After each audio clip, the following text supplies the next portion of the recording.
બગસરા શહેર તાલુકાના તમામ નાગરિકોને રેશન કાર્ડમાં કેવાયસી કરી લેવા માટે અપીલ કરવામાં આવેલી છે।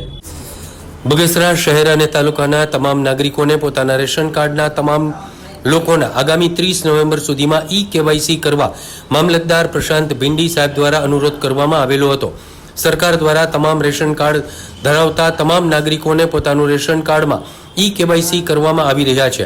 ત્યારે અમરેલી જિલ્લા કલેક્ટર અજય દહિયા સાહેબની સૂચના અન્વયે બગસરા પ્રાંત અધિકારી કેવી નંદાના માર્ગદર્શન હેઠળ બગસરા મામલતદાર પ્રશાંત ભીંડી દ્વારા બગસરા તાલુકાના તમામ વ્યાજબી ભાવના દુકાનદારો સહિત વિવિધ કર્મચારીઓની એક મીટિંગ બોલાવી કેવાયસીની કામગીરી વહેલી તકે પૂર્ણ થાય તેવા પ્રયાસો કરવામાં આવી રહ્યા છે।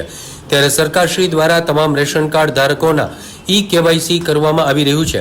રેશન કાર્ડ ધરાવતા લોકોએ આધાર કાર્ડ અને મોબાઈલ સાથે રાખી કેવાયસી કરવામાં આવે છે। ત્યારે બગસરા તાલુકામાં ગ્રામ પંચાયત કચેરી, વ્યાજબી ભાવના દુકાનો તેમજ નગરપાલિકા સહિત વિવિધ વિસ્તારમાં કેવાયસીની કામગીરી શરૂ હોય વહેલી તકે પોતાના નામ રેશન કાર્ડમાં તમામ સભ્યોના કેવાયસી કરાવી લેવા અનુરોધ કરવામાં આવ્યો છે।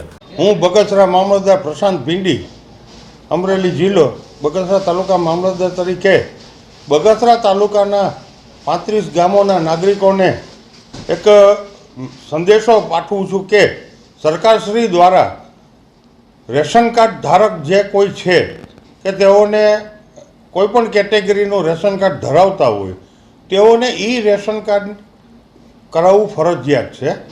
એટલા માટે કે સરકારની વિવિધ યોજનાઓમાં અને સરકારી ડોક્યુમેન્ટ તરીકે તમારું રેશન કાર્ડ કેવાયસી થયેલું હોવું જરૂરી છે।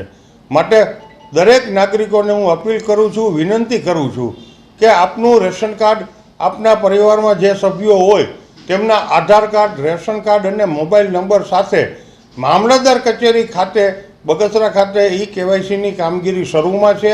આ ઉપરાંત ગ્રામ્ય વિસ્તારમાં બગસરા તાલુકાના અલગ અલગ ગામોએ ગ્રામ પંચાયત કચેરી ખાતે વીસી દ્વારા પણ આ કામગીરી શરૂમાં છે, જેથી દરેક નાગરિકે પોતાના રેશન કાર્ડ કેવાયસી કરાવવા વિનંતી કરું છું।